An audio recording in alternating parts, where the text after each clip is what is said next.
The parents of Trevor Reed, the former United States Marine imprisoned in Russia, met with President Biden this week.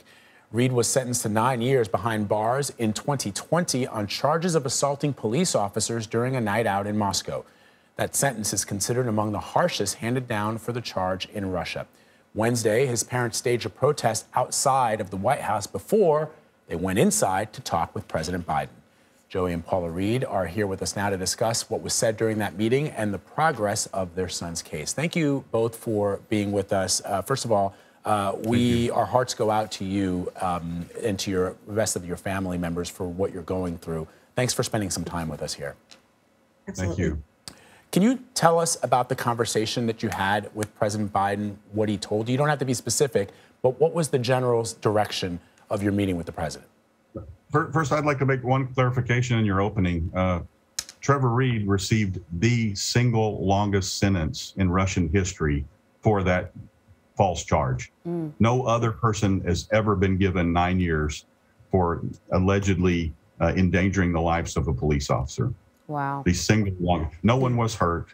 It was a complete false charge. We had witnesses and video to prove it.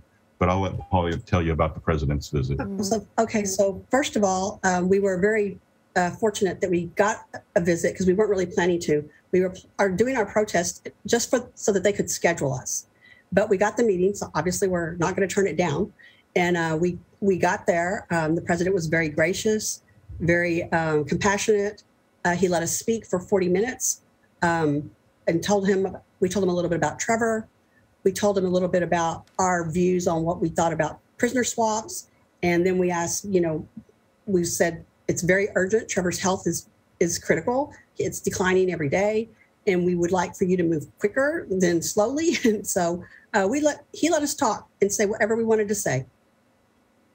How is Trevor doing? I should ask you. I know that he has gone on a hunger strike.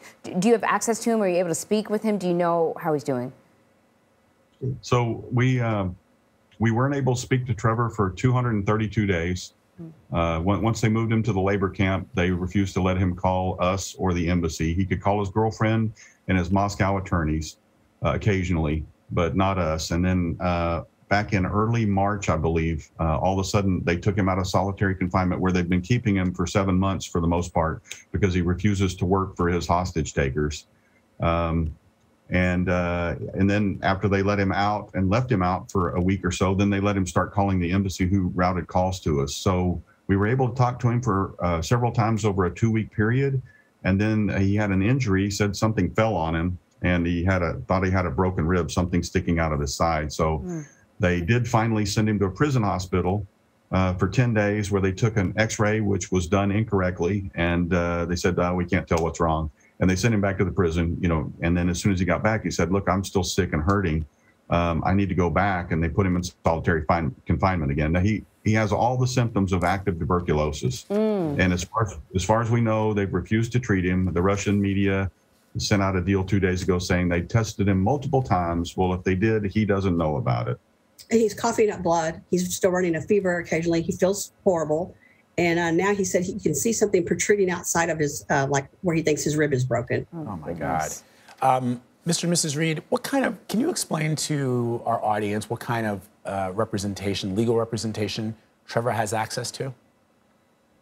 Yes, we had, his girlfriend, his longtime Russian girlfriend, Lena, when they were dating, she was going through law school in Moscow, and she would visit us in the summers. But once she graduated, she was working for a law firm. So she knew several lawyers there, and she helped us pick 2 attorneys that were fabulous. One of them's a former Russian judge, and they put up a strong defense for our son. I'll give you an example. After months of hearings, in the closing arguments, the prosecution, which is a joke, spoke for about 15 to 20 minutes, and our defense attorney spoke for 7.5 hours. And they were expensive. We spent most of our retirement for our legal fees in Russia, essentially not to get him off, because we learned about 4 or 5 months into it that that's not going to happen. And but we spent it really to convince the United States government that he's been taken hostage for trade. And we were able to do that through our good legal defense there. Now, in the United States, we're represented by Wilmer Hale. They have graciously offered services to us to help us in international courts and with the UN. And so we're working with them now on that. You know, speaking of being taken hostage for trade, you know, you started this before there was a Russian invasion of Ukraine. So now there are even higher stakes. You have, you know, President Biden speaking at times off the cuff, calling Vladimir Putin a thug, a war criminal, saying that he can't stay in power. I'm wondering how much this has now complicated your efforts to get your son back home.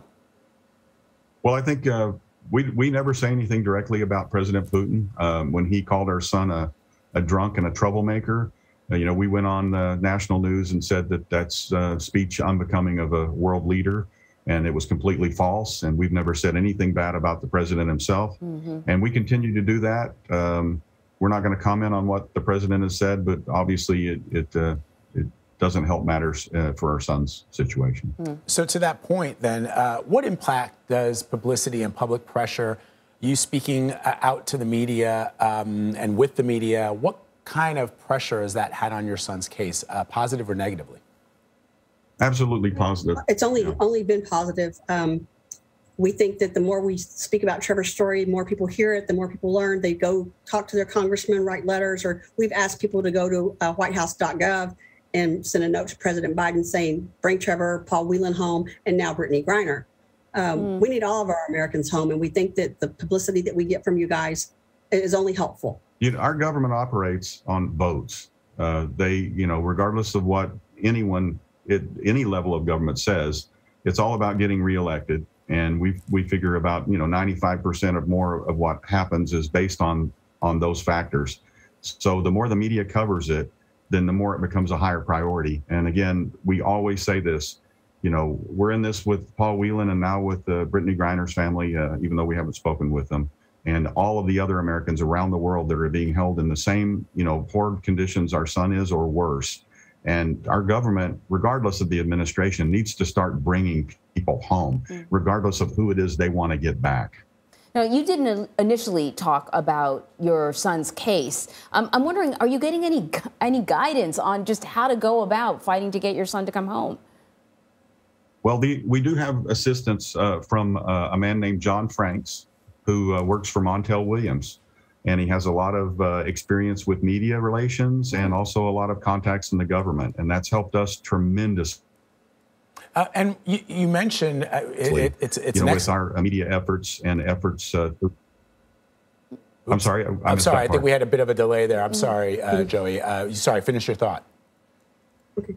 So yeah, but we've had some special assistance that a lot of families may not have, and Montel and John have helped several other veterans that have been imprisoned wrongfully, you know, out of the country.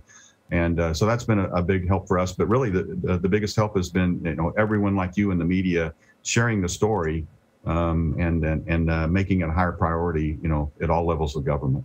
And you mentioned something that I think people should keep in mind when they're thinking about your son and his story, which is that politicians want to be reelected. Of course, you've spoken to the commander-in-chief, the president of the United States, but I wonder what your local representatives have been able to offer in the way of guidance, in the way of support, in the way of help. Well, our representative for Granbury, where we live, is Congressman August Pfluger, and he has been essential to just giving us support. He talks for us and about us on the Hill as often as he can. He's just advocating for us and for Trevor every chance he gets. And even this morning, I got a text message from him, and he said, you know, it was great to see you yesterday, but let me know again if there's anything I can do for you. So he's very, very active in trying to help bring Trevor home. But it's not just him. We have a lot of people in Texas who are doing that. Yeah, we have Sheila Jackson Lee and Michael McCall. This is literally one of the few things in Washington, D.C., where the Democrats and the Republicans hold hands and work together on these matters. And it's refreshing to see that. And we're thankful to everyone in both parties, 57 co-sponsors for the last House resolution calling for Trevor's release from both parties. And we're thankful to all of them who've been active in that effort. I love what you said to us earlier before we started rolling, Mr. and Mrs. Reed, which is that this is a bipartisan effort. This is an issue that has seemingly brought together Republicans and Democrats in an effort to bring Trevor home. And I'm if we can play a small part in that, Anne-Marie and I, and CBS News, you know, we want to do that. I was thinking to myself, boy, it sure sounds like you raised a tough kid, you know, you know, Joey and Paula Reed, our prayers are with you, and we want to see Trevor come home as quickly as possible. Thank you very much. And Trevor is a tough guy. He really is. And he kind of makes it so we remain strong on TV. People say, oh, y'all are so strong, but it's really not us. It's through Trevor. Because he said, I need you to be strong because it helps him. So we're doing everything we can. Well, we can see where he got his strength because the two of you speaking the way you are, advocating to the President of the United States, I can see where Trevor got that strength from. Thank you both. Thank you.